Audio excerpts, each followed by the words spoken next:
Coming up, men's soccer is on an impressive win streak. As fall sports are winding down, we'll take a look at how the playoff picture is shaping up. And the athletic calendar drive is back this year. I'm Peter Dubois, and this is Inside Owl Athletics.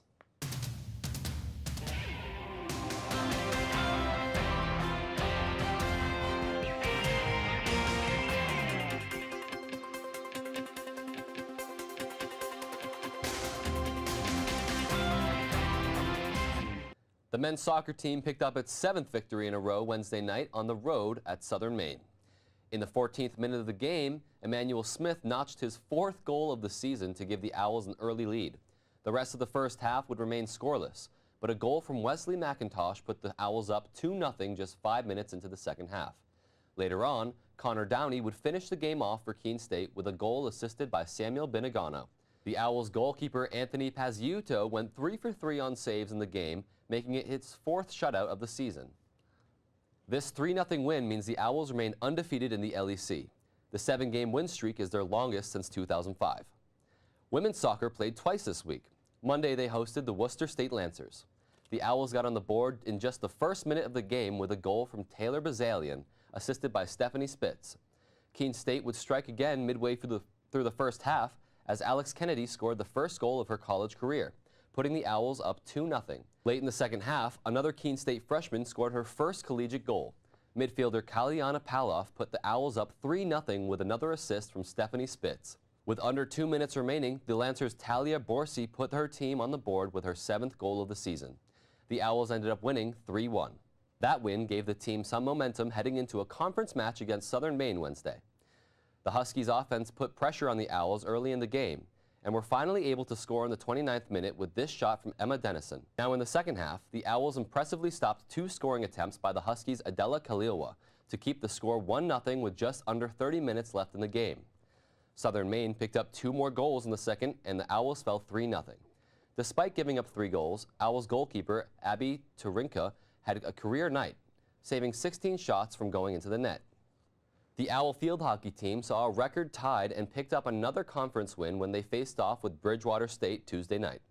Inside Owl Athletics' Tyler DeRosa has the highlights. The Owls had no problem scoring against the Bears, and that led to a record-tying performance from sophomore Nina Bruno. The Owls got on the board first with Nina Bruno's first goal of the night. Bridgewater would respond just 3 minutes later when Emma Daly was able to find the back of the net. The Bears took their only lead of the game off of this Samantha Hayes goal, making it 2-1 Bridgewater. Kayla Klein responded 6 minutes later to even the game up at 2-2. Keene scored 2 more times in the first and took a 4-2 lead into the half. The second half started with Nina Bruno's 3rd goal of the night. After trading goals, the Owls put this one away with Nina Bruno's 5th goal of the game.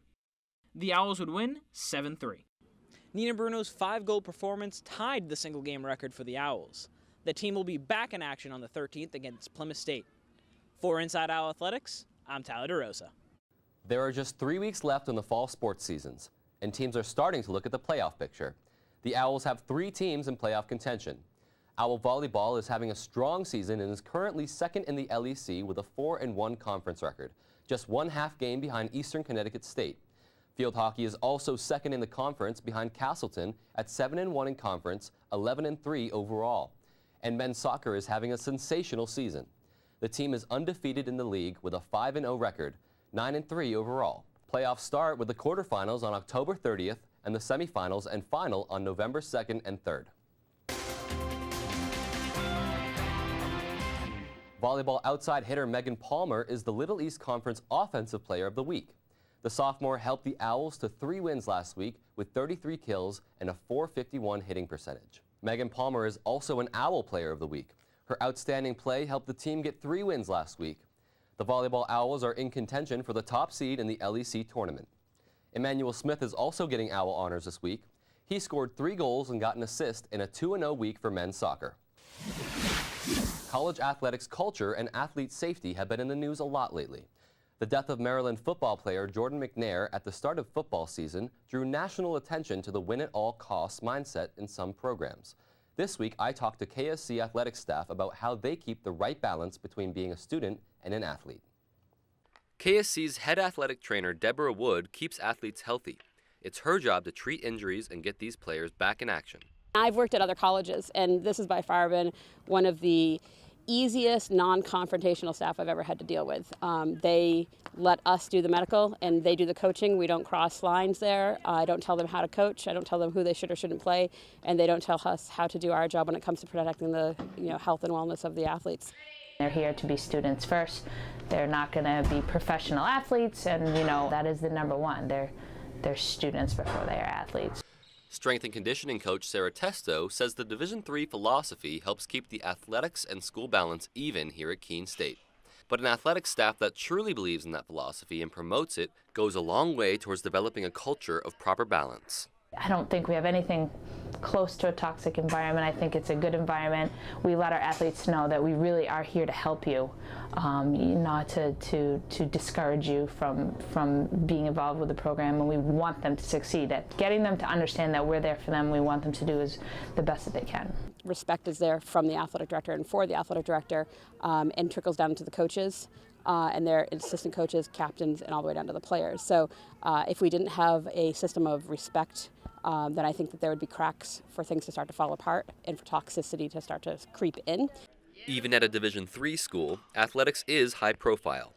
Athletes and athletic staff want to perform well and represent the school well. They always say that we're the front porch of Keene State.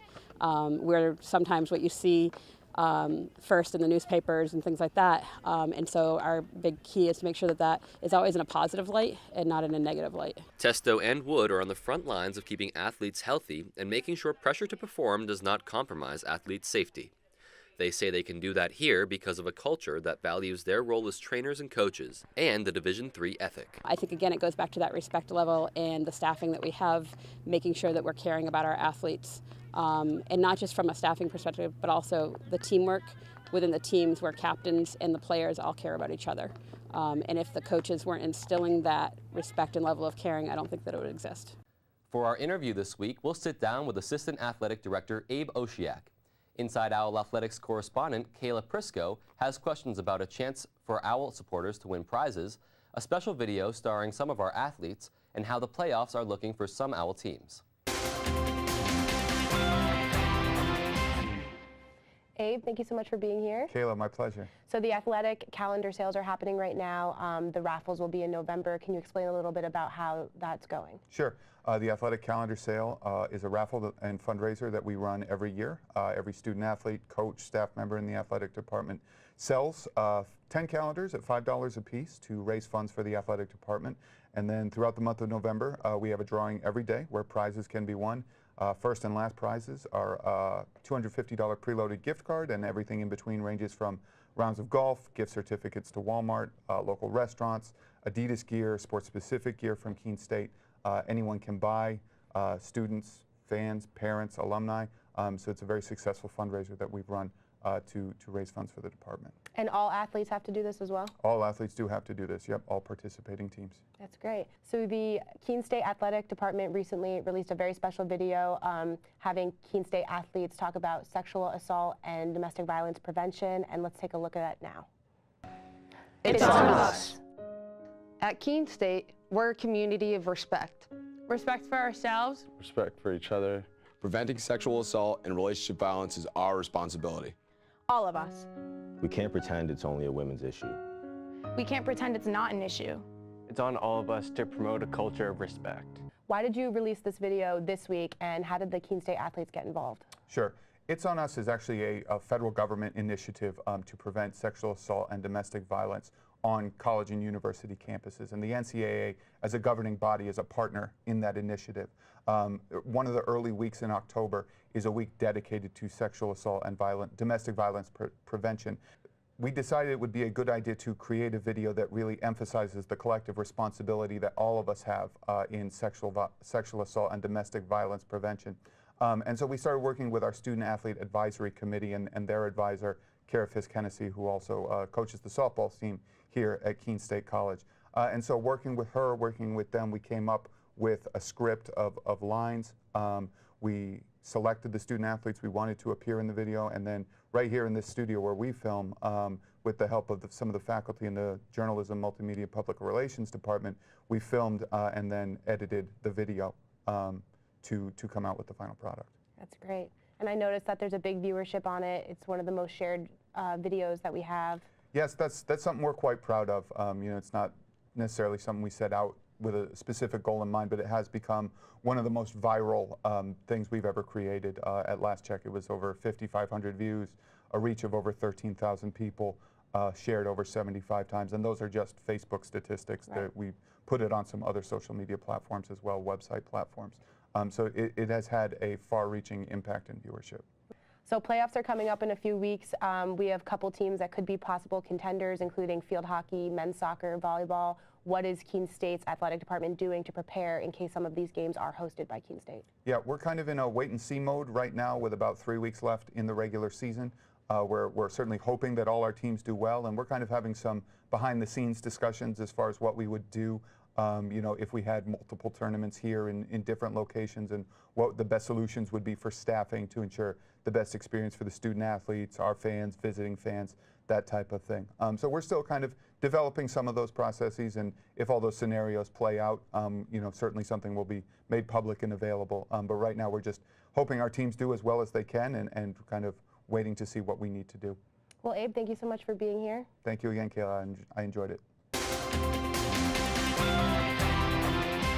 It's a busy weekend for the Owls, and most of the action is on the road. Cross country is off to Bowdoin College for the Bowdoin College Invitational.